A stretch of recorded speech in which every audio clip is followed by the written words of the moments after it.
आम्ही चाललेलो आहे त्र्यंबकेश्वर. आपल्या 12 ज्योतिर्लिंगापैकी आपल्या महाराष्ट्रातील त्र्यंबकेश्वर हा इगतपुरीवरून मार्ग आहे आणि हा सरळ जातो त्र्यंबकेश्वरला, नाशिकला. मित्रांनो, फुल गर्दी आहे. आत्ताची आहे 11:15 वाजले. अजून आम्ही दुसऱ्या स्टेपपर्यंत आहेत.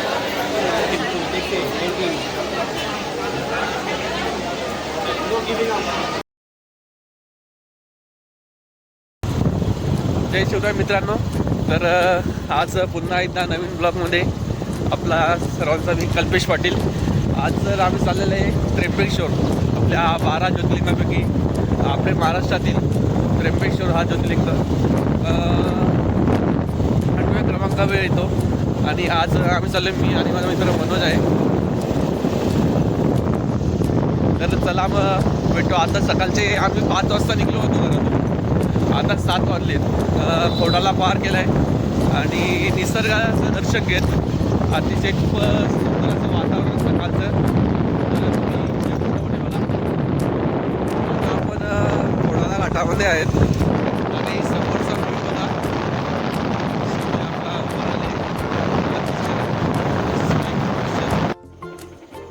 समोर बघाल तर अप्पर वैतरणा, सूर्यमाल पर्यटन स्थळ, वैतरणा, देवबान पर्यटन स्थळ, नाशिक, इगतपुरी, खोडाला का. आणि इकडे बघा सूर्यमाल, बिरसा मुंडा प्रवेशद्वार, सूर्यमाल पर्यटन स्थळ.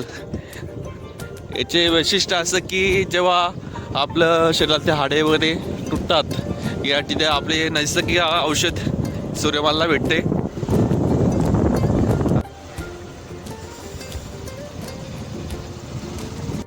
सकाळी एक सीन झाला. आम्ही जेव्हा घाट चढायला चालू केलं तेव्हा सकाळीच गाडीसमोर अचानक डुक्कर आलता ना, थोडक्यासाठी वाचलो होतो आम्ही.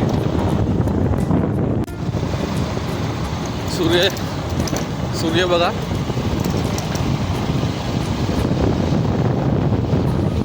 आणि हा समोरचं दृश्य बघा, सूर्याचे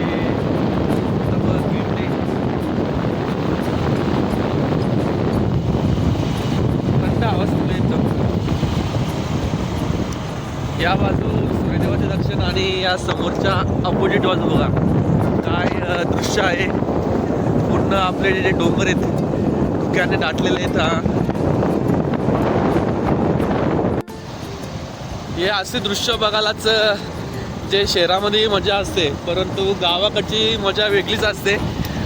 असे क्षण आपल्याला आयुष्यामध्ये अनुभवाला बघायला मिळतात. पण खूपच चांगलं वाटतं. गाव लागलेले आणि 4 किलोमीटर खोडाला बाकी.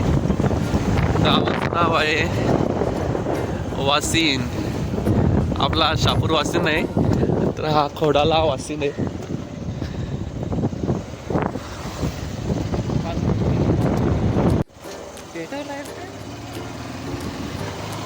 इकडे पुढे काय झालंय, हे एवढा धूळ निघायला लागलाय काय, ते पेट्रोल वाटते. बाबा राब केलाय, राब. काही शपथ. चल चल जायचं थांबलं का. हा लागली डोल्याची वाटत लागली. अक्का दूर झाला राब चालू शेतीसाठी.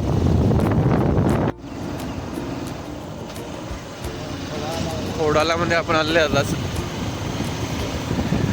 खोडाला म्हणून गाव आहे. प्रमुख बाजारपेठ म्हणतात. प्रमुख बाजारपेठ आणि म्हणता येईल. वाडा सोडल्यानंतर 30 किलोमीटर अंतरावर कोणतंच असं गाव नाही आहे की तिथे सर्व सोयीसुविधा उपलब्ध आहे. या खोडाल्यामध्ये आपल्याला बघायला मिळतील. दुकाने बंद आहेत पण.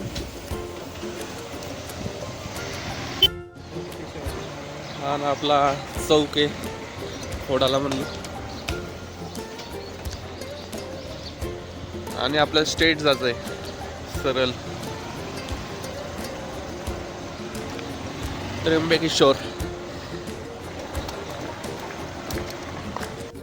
तर मित्रांनो, हा समोर जो आपण किल्ला बघता हा आपला हरिहर किल्ला, नाशिक जिल्ह्यातील एक ठराविक किल्ला म्हणता येईल आपला.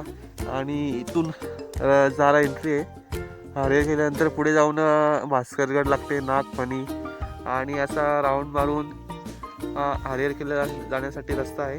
हा समोर बघू शकता आपण. तर मित्रांनो, हा आलो आम्ही खोडाल्यावरून आणि हा इगतपुरीवरून मार्ग आहे आणि हा सरळ जातो त्र्यंबकेश्वरला, नाशिकला. तर आम्ही आलो आहे खोडाल्यावरून.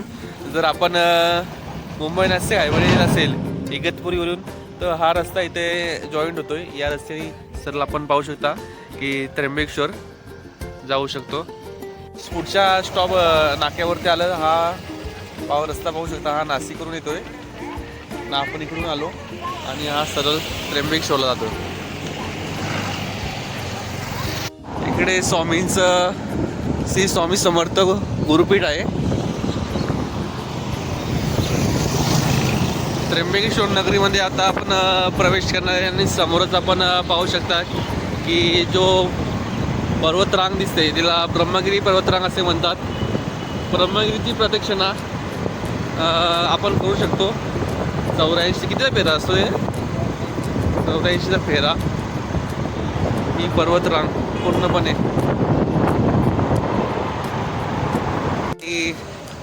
इथे आपल्याला प्रवेशद्वार लागलेले. श्री क्षेत्र त्र्यंबकेश्वर नगरीमध्ये आलेल्या सर्व भाविकांचे सहर्ष स्वागत.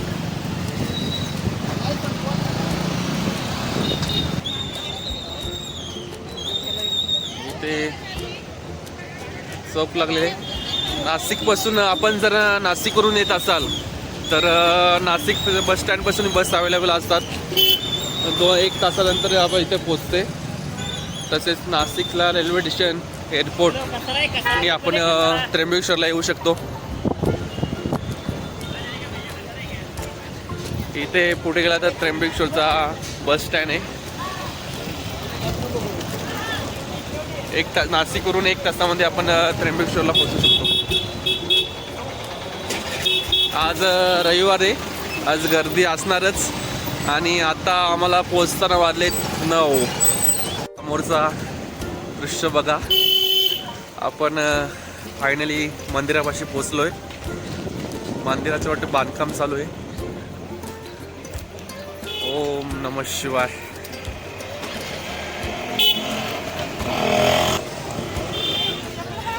मित्रांनो, मंदिराच्या प्रवेशद्वाराशी आलेले.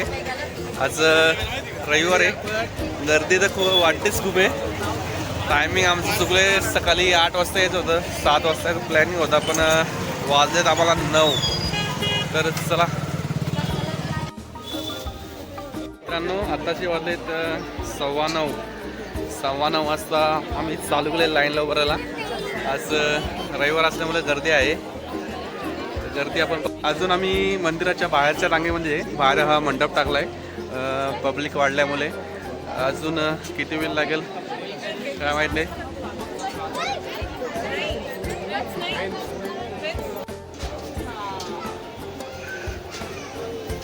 आत्ताशी मंडप आपण पार केलेला आहे आणि त्या ब्रिजच्या बाजूला हॉलच्या रांगेमध्ये पाहू शकता.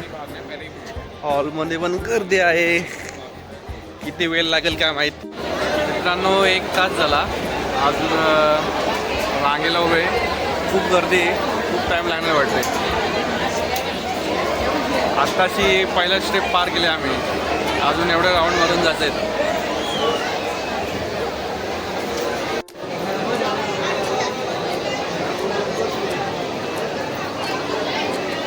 मित्रांनो, फुल गर्दी आहे. आत्ताशी आहे 11:15 वाजले. अजून आम्ही दुसऱ्या स्टेपपर्यंत आहेत. किती वाजतील काय माहीत नाही.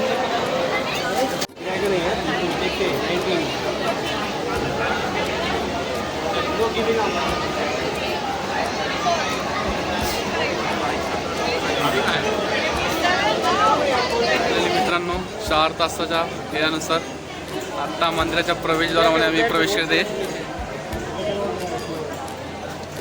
मंदिराच्या गाभाऱ्यामध्ये आता प्रवेश करते 4 तासानंतर. मंदिराचा प्रवेशद्वार बघा, नक्षीकाम.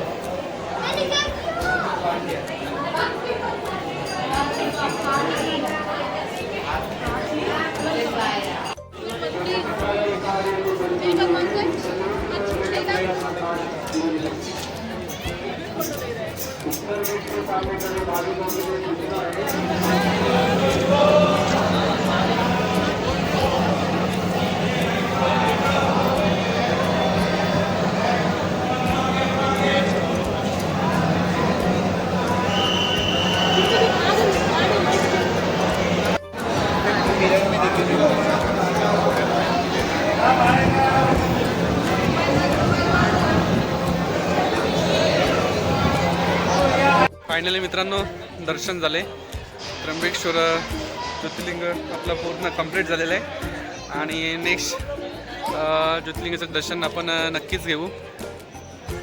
मंदिरात सध्या रिनोव्हेशनचे काम चालू आहे. पूर्णपणे बांबू बांधलेले आहेत. आजूबाजूचा परिसर आणि हा त्रिशूल आपण पाहू शकता. ही तटबंदी